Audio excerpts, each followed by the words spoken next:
بسم اللہ الرحمن الرحیم۔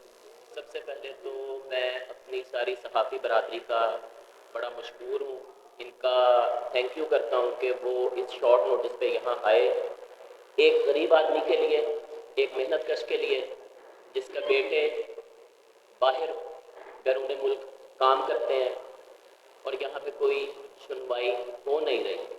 انصاف تو دور کی بات ہے، وہ لوگ جو آرگنائزڈ کرائم کو کنٹرول کرنے کا، جن کے پاس اختیار قانون نے انہیں دیا ہے، جب وہی آرگنائزڈ کرائم میں شامل ہو جائیں تو ایک غریب آدمی کی کیا حالت ہوتی ہے وہ آپ لوگوں کے سامنے ہے۔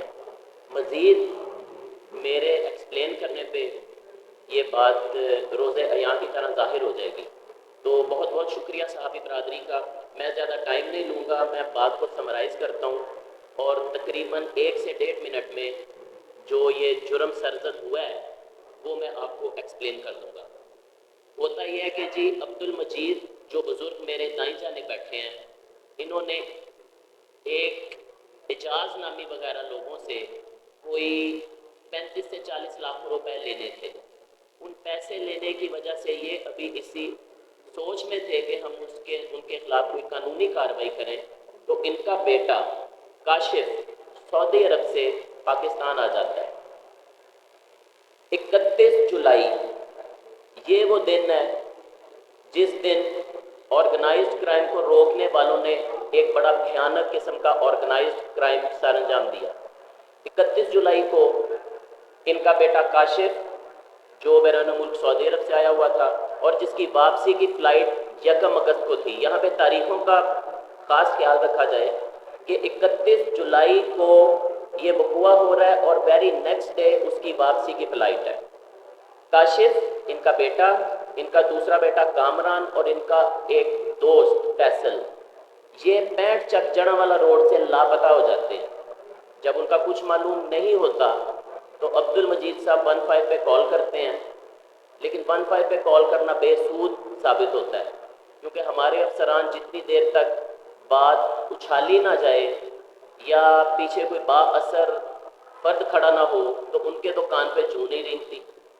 ہوتا یہ ہے کہ جب 15 پہ بھی کال کا کوئی رسپانس ان کو نہیں ملتا اور بیٹے لاپتہ ہو جاتے ہیں، تو یہ جس گاڑی میں ان کے بیٹے تھے، ویگن آر وہ گاڑی تھی، اس میں ٹریکر لگا ہوا تھا، یہ اس ٹریکر سے اس کی لوکیشن لینے لگ جاتے ہیں اور وہ لوکیشن چلتی چلتی چلتی چلتی جڑا والے روڈ سے ہوتی ہوئی CIA سمندری جا کر ملتی ہے۔ یہ اس گاڑی کے پیچھا کرتے ہوئے اپنے بیٹوں کی تلاش میں CIA سمندری کے آفس چلے جاتے ہیں، جہاں پہ انچارج CIA اس وقت کے بابر گجر، جو ابھی حالیہ تعینات ہے CP آفس میں ریڈر کے طور پہ، اس ٹائم پہ وہ وہاں پہ انچارج CIA تھے، وہ ان سے ملاقاتی ہوتے ہیں، ان کی ملاقات ہوتی ہے اور بڑا کلیئر کٹ ایک ایجنڈا ہوتا ہے کہ آپ لوگوں کا اس طرح معاملہ ہے اعجاز وغیرہ کے ساتھ، آپ لوگوں کے بیٹوں کو چھوڑا نہیں جائے گا، ان کا مقابلہ کر دیا جائے گا، ان کے اوپر جھوٹے پرچے دے دیے جائیں گے، اور یہ دباؤ ڈال کر ان بزرگوں سے، اس محنت کش سے 3 لاکھ روپے کیش، 4 بلینک چیک اور ایک سٹامپ لے لیا جاتا ہے۔ یہ سیدھا سیدھا اوپن اینڈ شٹ کیس تھا اغوا برائے تاوان کا، جس میں غیر قانونی طور پر 3 نوجوانوں کو بزور اصلاح اغوا کیا گیا اور مجبور کر ایک غریب محنت کش باپ سے 3 لاکھ روپے کیش، 4 بلینک چیک اور ایک سٹامپ پہ سائن انگوٹھے کروائے گئے۔ اب کیونکہ اس میں آرگنائزڈ کرائم کو روکنے والا ایک افسر ہی شامل تھا، اس چیز کے اوپر کوئی ایکشن نہیں لیا گیا اور آرگنائزڈ کرائم روکنے والے ہی آرگنائزڈ کرائم کرنے لگے اور یہ اغوا برائے تاوان کا ایک جرم سرزد ہو گیا، جسے کرنے والے پولیس والے ہی تھے۔ کچھ عرصہ تو یہ اس خوف سے باہر ہی نہیں نکل پائے، اسی خوف میں رہے، لیکن اس کے بعد انہوں نے ایک درخواست جو میں نے سارے صحافی بھائیوں کو ابھی دے دی ہے، یہ RPO فیصلہ آباد کو دے دی، جو کہ مارک ہو کے SP CIA اور پھر DSP CIA کے پاس چلے گئے۔ DSP-CIA نے متعدد بار ان کو سنا، ان کا موقف سنا. امید تو ہمیں ہے کہ DSP-CIA ان کے ساتھ انصاف کریں گے. ان کی باتوں سے تو یہی محسوس ہوتا ہے، وہ ایک قابل افسر ہے، ہمیں ان کی قابلیت پہ کوئی شک نہیں. لیکن وہ انصاف ہو کیوں نہیں رہا؟ یہ ہماری سوچ سے باہر ہے کہ ہر چیز کلیئر ہے، ہر چیز آپ کے سامنے ہے، چیک لیے گئے ہیں، سٹامپ لیا گیا ہے، پیسے لیے گئے، اور یہ ساری چیزیں CIA کے دفتر میں سر انجام پائیں گے. یہاں پہ ایک چھوٹی سی بات پہ میں روشنی ڈالنا چاہوں گا کہ انہوں نے اپلیکیشن CPO آفس کیوں نہیں دی. یہ ایک ایسا سوال ہے جو ہر ایک کے دل میں آتا ہے، میرے اپنے بھی دل میں آیا تھا. عبد المجید صاحب کا کہنا یہ ہے کہ جی میں ایک غریب آدمی ہوں اور متعلقہ افسر جو ان کا ملزم ہے وہ اس ٹائم حالیہ طور پہ CPO آفس میں ہی تعینات ہے. اس آدمی کے اوپر اتنا خوف طاری ہے کہ یہ اپنی اپلیکیشن لے کے CPO آفس نہیں جا رہا کہ وہاں وہ موجود ہے، میری اپلیکیشن کا کچھ بنے گا نہیں.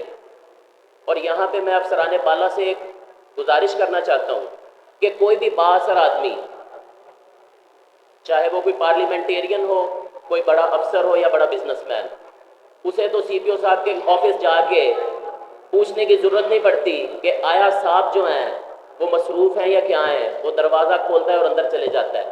اور ایک عام آدمی، ایک لے مین، وہ اگر CPO آفس یا کسی بھی افسر کے آفس میں چلے جائے تو اسے باہر بیٹھا ہوا ان کا جو پین ہے یا ان کا جو کانسٹیبل ہے وہ یہ فرماتے کہ صاحب بیزی ہیں، صاحب میٹنگ میں ہیں، صاحب چائے پی رہے ہیں.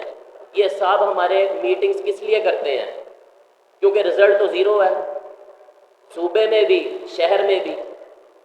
یہ میٹنگز اگر عام آدمی کے لیے ہے تو عام آدمی کی ڈائریکٹ ایکسیس کیوں نہیں ہے ان افسران کے تحت؟ یہ پبلک سرونٹ ہیں، اور اگر یہ پبلک سرونٹ ہیں تو ان کو ملا کیوں نہیں جا سکتا؟ جبکہ بااثر آدمی تو دروازہ کھولتا ہے اور اندر چلے جاتا ہے. تو یہ وہ وجہ ہے کہ CPO صاحب کو درخواست نہ دی گئی کیونکہ وہ بابر گجر جو اس ٹائم پہ انچارج CIA تھا ابھی CPO آفس میں تعینات ہے. یہ میں نے آپ کو سمری جو ہے اس ساری بات کی بتائی ہے. اور آخر میں پھر وہی بات کروں گا کہ آرگنائز کرائم کو اگر روکنے والے آرگنائز کرائم میں شامل ہوں گے اور یہ اغوا برائے توان کے کیس کو صرف انکوائریوں میں لپیٹ دیا جائے گا تو پھر اس شہر کا اللہ ہی حافظ ہے. افسران کو چاہیے کہ ایسے آدمی کو ایک عبرت کا نشان بنا دے تاکہ ڈپارٹمنٹ میں اور کوئی ایسا انسان جس کا فرض یہ ہے کہ اس نے ایک جرم کو روکنا ہے وہ جرم سرزد نہ کر پائے. بس اتنی سی بات ہے. باقی مجید صاحب میرے ساتھ بیٹھے ہیں، میں مائک ان کو پاس کرتا ہوں. میرے صحافی بھائی کوئی بھی بات ان سے پوچھنا چاہیں، کرنا چاہیں تو وہ یہ کر سکتے ہیں.